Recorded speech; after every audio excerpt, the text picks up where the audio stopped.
Good evening everybody. जितने भी students हैं सब लोगों का वेलकम है मेरे यूट्यूब चैनल एजुकेशन वाइब्स पे। तो बेसिकली आज का ये वीडियो जो है वो क्लास 9th के लिए रहेगा। वीडियो स्टार्ट करने से पहले मैं कुछ बोलना चाहूँगा कि मेरे आज अपने एजुकेशन वाइब्स के चैनल पे 101 सब्सक्राइबर कंप्लीट हो गए हैं। तो इसके लिए तहे दिल से धन्यवाद आप लोगों का, बहुत सारा प्यार सपोर्ट दिखाने के लिए। और मैं कोशिश करता हूँ हर एक दिन कि एक नया अच्छे से अच्छा और बेहतर से बेहतर कंटेंट जो है वो आप लोगों के लिए पेश करूँ। फ़िलहाल मेरा यूट्यूब पे जर्नी स्टार्ट हुआ कुछ दिन पहले ही हुआ है, तो I try to do my best. बाकी फिर आप लोगों का सपोर्ट और प्यार बरकरार रहे तो तरक्की धीरे धीरे मिलेगी। कहावत है कि ऊंचाई अगर आपको एक दिन या 2 दिन में मिल जाए तो वो गिरती भी बहुत जल्दी है। इसका मतलब आप नीचे भी बहुत जल्दी आते हो। Early success is a fake, success takes time. अगर सफलता सही में मिलनी है तो उसमें समय लगेगी, एक दिन में मिल नहीं सकती।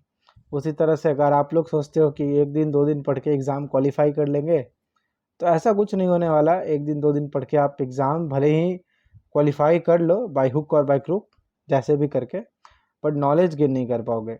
और बिना नॉलेज के आप मतलब degree without knowledge is waste, कोई काम का नहीं वो चीज़। ठीक है, तो नॉलेजेबल तो बनना ही है, मतलब डिग्री तो लेना ही है। सॉरी मैं गलत बोल गया यहाँ पे, डिग्री तो लेना ही है लेकिन साथ साथ नॉलेज भी होना बहुत ज़रूरी है। दैट्स वाई ये कुछ कोट्स मैंने बोला यहाँ पे, आई थिंक सो अच्छा लगा होगा। फिर मैं अभी एक बात और बता दूँ कि माइक और जो भी इक्विपमेंट्स मैंने ऑनलाइन वीडियोस के लिए मंगाया था वो भी ऑन द वे है। कुछ दिनों में मैं रिसीव कर लूँगा उसको। फ़िलहाल के लिए तो आज का वीडियो जो है वो कॉपी और पेन से ही रहेगा जैसा मैंने स्टार्ट किया था। और आज का वीडियो जो है वो बेसिकली क्लास 9th के लिए है, लेकिन जो टॉपिक है वो थोड़ा सा यूनिक है, एक कॉन्सेप्चुअल टॉपिक है। बहुत सारे बच्चे इसको इस टॉपिक में कन्फ्यूज़न होते हैं। मैं ऑफलाइन भी पढ़ाता हूँ, तो जब ऑफलाइन बैच में मैंने इस टॉपिक के बारे में जिक्र किया तो बहुत सारे बच्चों को कन्फ्यूज़न था। तो आई थिंक सो आप लोगों को भी कन्फ्यूज़न होगा इस चीज़ से रिलेटेड। तो उसी कन्फ्यूज़न को मैं आज कोशिश करूँगा दूर करूँ। फ़िलहाल वीडियो को मैं स्टार्ट करूँगा, तो आप लोग वीडियो में कंटिन्यू बने रहें और चैनल को लाइक सब्सक्राइब। और जहाँ पे भी अगर आपको किसी टॉपिक्स के बारे में कन्फ्यूज़न है या किसी पॉइंट पे आप फंस गए, तो आप उस पॉइंट का टाइम मेंशन करके भी, मिनट्स एंड सेकंड मेंशन करके भी आप कन्फ्यूज़न क्लियर कर सकते हो कि सर इस टाइम पे वो पॉइंट में आपने सर इसका वैल्यू कैसे नोट किया, क्या लिखा था। तो ये सारा कुछ क्लियर कर सकते हो। मैं यहाँ तक आप लोगों के लिए सपोर्टिव हूँ और जितना बन सके मैं उतना करने को तैयार हूँ आप लोगों के लिए। तो चलिए ज़्यादा टाइम ना गेन करते हुए वीडियोस को स्टार्ट करते हैं और आते हैं हम लोग सीधे अपने टॉपिक्स पे।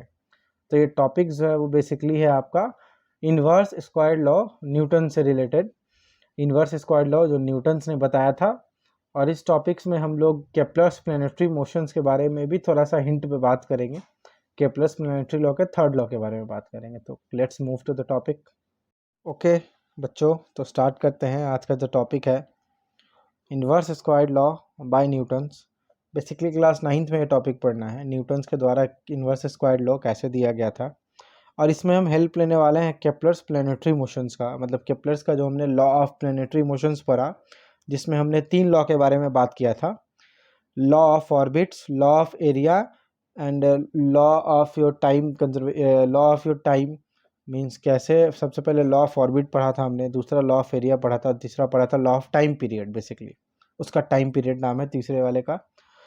तो थर्ड लॉ जो मैंने पढ़ा उसका हेल्प लेके हम लोग यहाँ पे बात करेंगे इन्वर्स स्क्वायर्ड लॉ मोशन का। तो बेसिकली पहले मैं थर्ड लॉ पे ही चलता हूँ सीधा।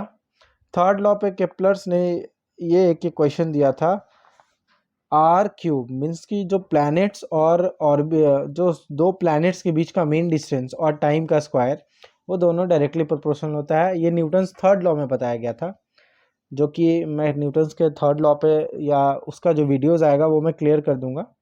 अभी के लिए बस इतना समझना है ये चीज़ कि न्यूटन्स ने ये थर्ड लॉ का ये इक्वेशन दिया था। बेसिकली न्यूटन्स के थ्योरी को प्रूव किया गया है, बेसिकली यहाँ पे केप्लर्स के थ्योरी को प्रूव किया गया है न्यूटन के द्वारा। केपलर्स ने प्लानिटरी लॉ ऑफ मोशंस के बारे में इक्वेशन दे दिया, सब कुछ क्लैरिफाई कर दिया, बट वो ये प्रूव नहीं कर पाए कि आखिर उनके लॉ के अकॉर्डिंग प्लैनेट मोशन में क्यों है। तो फिर न्यूटन्स ने इस इक्वेशंस का सहारा लेके इन्वर्स स्क्वायर लॉ बनाया और प्रूव किया कि जो भी प्लैनेट्स आपस में फोर्स जो है एक दूसरे के ऊपर लगा के रखे हैं, और वो फोर्स है ग्रेविटेशन, मीन्स कि ग्रेविटेशन के कारण सारे प्लैनेट्स आपस में एक दूसरे को होल्ड करके रखे हैं, या कोई भी दो ऑब्जेक्ट आपस में एक दूसरे को होल्ड करके रखा है due to its gravitational force. तो ये चीज़ न्यूटन ने क्लैरिफाई किया था। क्लियर? तो न्यूटन ने ये चीज़ तो क्लैरिफाई कर दिया। अब न्यूटन्स ने आखिर वो जो लॉ दिया था, एक चीज़ मैं यहाँ पे थोड़ा सा बताना चाहूँगा। न्यूटन्स ने बेसिकली दो लॉ दिया था। पहला दिया था दो बॉडी का मास का प्रोडक्ट है, उस फोर्स उसके डायरेक्टली प्रोपोर्शनल होगा। और तीसरा दिया था ये वाला, जो कि इन्वर्स स्क्वायर लॉ का इक्वेशन है हमारा, F is inversely proportional to distance का स्क्वायर, मीन डिस्टेंस का स्क्वायर। तो ये था। तो ठीक है, ये चीज़ था, तो उसी को मेरे को बेसिकली प्रूफ करना है यहाँ। ठीक है, तो ये केपलर्स के लॉ के हेल्प की मदद से प्रूफ किया गया है। कैसे किया गया है चलिए हम लोग देखते हैं। पहले तो केपलर्स का थर्ड लॉ मैंने लिया। अच्छा, इसमें केपलर्स ने ये कहा था कि जो मीन डिस्टेंस और टाइम का जो वैल्यू होता है वो बेसिकली कांस्टेंट होता है। यहाँ पे बेसिकली वो क्या होता है? कांस्टेंट। इट मीन्स r³/t² का वैल्यू कांस्टेंट। क्लियर? ये कुछ इक्वेशन मैंने बनाया है, r³/t = k is here a constant. Physics में जो यूनिवर्सली एक्सेप्टेड कांस्टेंट है, जब कोई कांस्टेंट मेंशन ना हो तो k लिख सकते हैं। क्लियर? मीन्स उसका जो रेशियो का वैल्यू है ऑलवेज सेम होगा। कांस्टेंट कहने का मतलब यूनिट वैल्यू 1 भी रख सकते हैं हम लोग। Okay, I think so video थोड़ा ब्लर हो रहा है। चलिए कोई नहीं, ट्राई करूँगा क्लियर हो जाए। इट्स ओके, शायद अब दिख रहा होगा आप लोगों को। तो मैंने बात किया केपलर्स के थर्ड लॉ के बेसिस पे मीन डिस्टेंस और टाइम का जो स्क्वायर का रेशियो है वो कांस्टेंट है, ऐसा केपलर्स के थर्ड लॉ में मेंशन था, जो कि केपलर्स ने स्टेट किया था। केपलर्स ने थियोरेटिकली तो एक्सप्लेन कर दिया था इस चीज़ को, बट एक्सप्लेनेशन जो है वो उनका क्लियर नहीं था कुछ प्लैनेटरी मोशंस को लेके, जिसको मैंने अभी बताया। किसने क्लियर किया? न्यूटन्स ने क्लियर किया। तो न्यूटन्स का ऐसा बोलना था कि मान के चलो एक बॉडी है जो कि एक सर्कुलर मोशन में है, जिसका एज्यूम करना है कि कांस्टेंट स्पीड से मोशन में है। कांस्टेंट स्पीड का मतलब उसका डायरेक्शन चेंज कर रहा है, और जिस मोशन में डायरेक्शन चेंज करते हैं उसको हम लोग बोलते हैं एक्सेलरेटेड मोशन। अब जाहिर सी बात है, कोई भी बॉडी सर्कुलर मोशन में है और एक्सेलरेशन हो रहा है, तो एक्सेलरेशन कौन लगा रहा है? सेंटर लगा रहा है ना। सर्कुलर मोशन में जो भी बॉडी मोशन में होता है उसका एक्सेलरेशन भी सेंटर पे लगाता है, तो फोर्स भी जाहिर सी बात है सेंटर से लग रहा होगा, तभी तो एक्सेलरेशन होने के कारण ये सर्कुलर ट्रैक पे मोशन में है। फॉर एग्जांपल, एक बेसिक सा एग्जांपल, ये सन है और ये अर्थ। सन एक फोर्स लगा रहा है अर्थ पे, और उसके कारण से अर्थ जो है वो सन के चारों ओर क्या कर रहा है? रोटेशन और रिवोल्यूशन दोनों कर रहा है। उसी तरह से सेंट्रीपिटल फोर्स लगता है सेंटर पे। एक्सेलरेशन जो लगा वहाँ पे, यहाँ पे वो लगा सेंट्रीपिटल एक्सेलरेशन। और मैंने एक इक्वेशन, ये चीज़ आप लोगों ने पढ़ा होगा कि सेंट्रीपिटल फोर्स का mass into acceleration of centripetal, क्योंकि सेंट्रीपिटल फोर्स का फॉर्मूला मास और सेंट्रीपिटल का एक्सेलरेशन होता है। It means mass into acceleration. तो क्लियर है कि मास जो है ये हो गया, और सेंट्रीपिटल एक्सेलरेशन का फॉर्मूला मैं इसका भी डिराइवेशन बताऊंगा, 9th में पढ़ना नहीं है, लेकिन अभी मैं एक फार्मूला लिख देता हूँ जो कि सेंट्रीपिटल एक्सेलरेशन का होता है v²/r।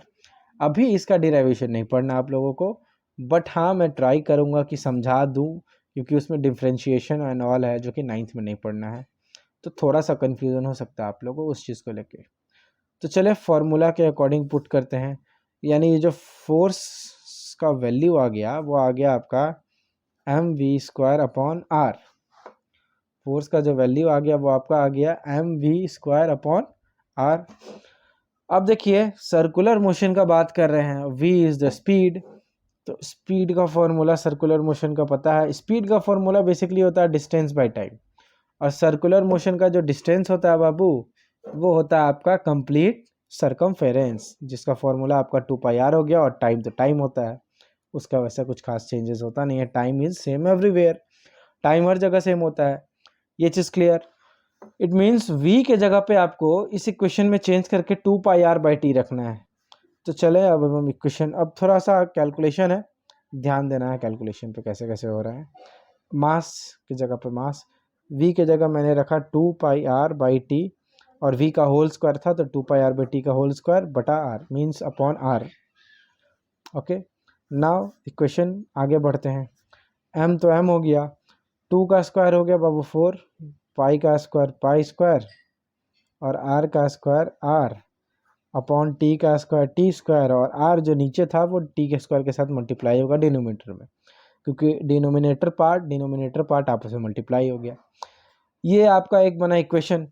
अब r से r स्क्वायर कटेगा तो r बचेगा, तो यहाँ जाहिर सी बात है यहाँ इक्वेशन क्या बचेगा, 4m pi square r by T square. अब देखिए इस वाले इक्वेशन में हम कुछ खास चेंज कर नहीं सकते हैं, हमको इसको एक कांस्टेंट के टर्म में ब्रेक करना है, जो कि आप लोगों ने यहाँ देखा, और वो कांस्टेंट कौन था, r/t²=k।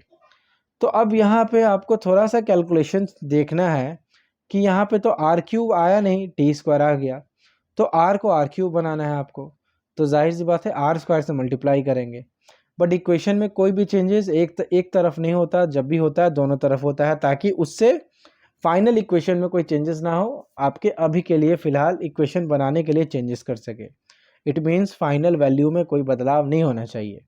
और वो कैसे नहीं होगा, तो जब हम मल्टीप्लाई करेंगे, किसको मल्टीप्लाई करेंगे बाबू, यहाँ ध्यान देना, स्टेप r² से मल्टीप्लाई करेंगे, ठीक है, डिनोमिनेटर पार्ट में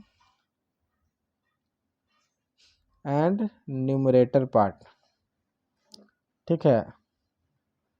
RHS के न्यूमरेटर पार्ट में और डिनोमिनेटर पार्ट में हमने r² मल्टीप्लाई किया। अब जाहिर सी बात है कोई चीज़ किसी चीज़ को, सेम चीज़ को अगर न्यूमरेटर और डिनोमिनेटर में रखोगे तो वैल्यू कट के 1 आ जाएगा।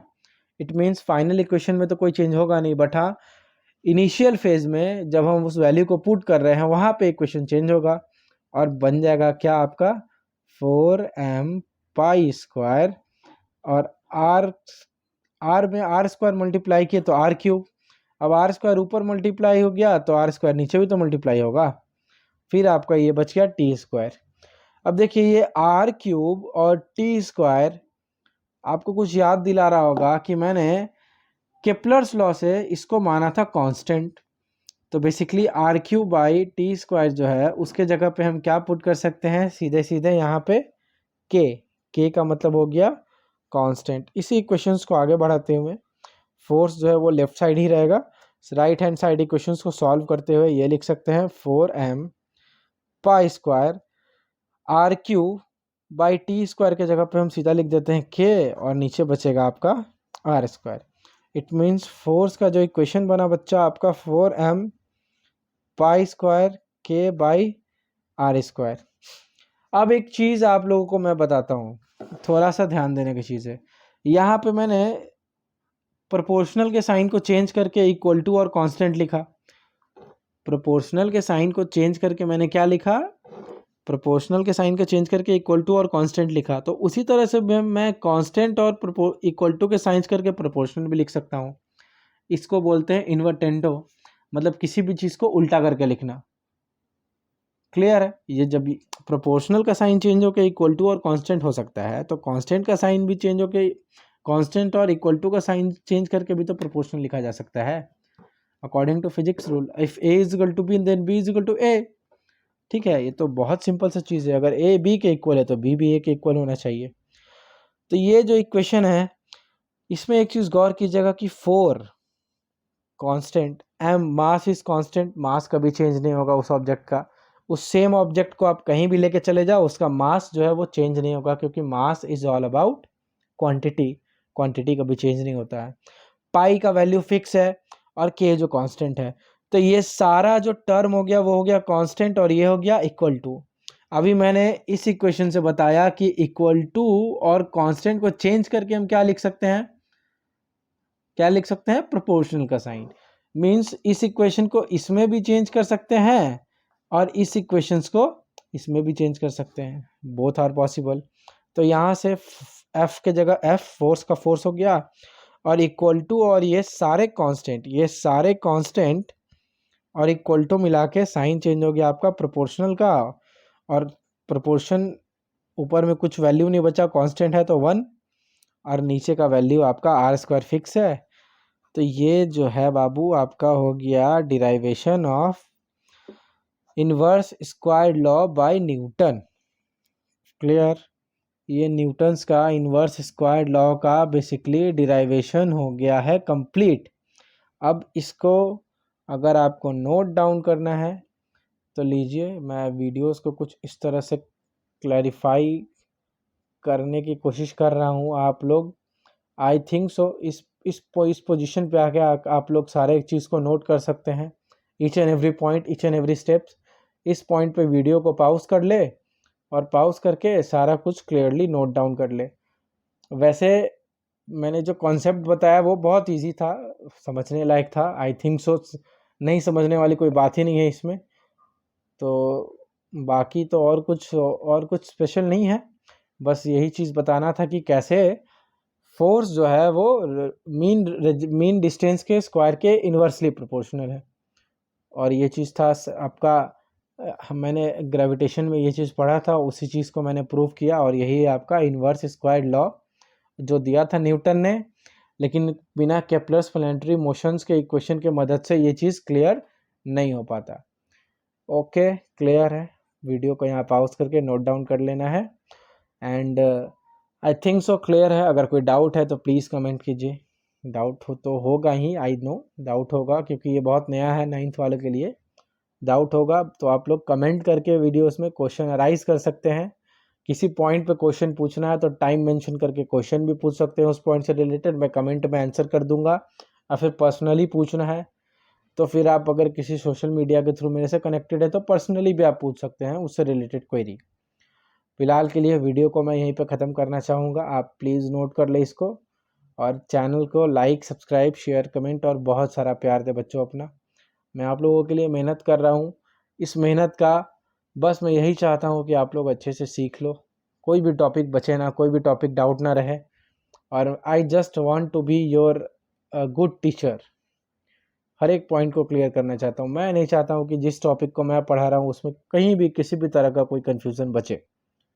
Okay, thank you so much. फ़िलहाल के लिए गुड बाय, टाटा।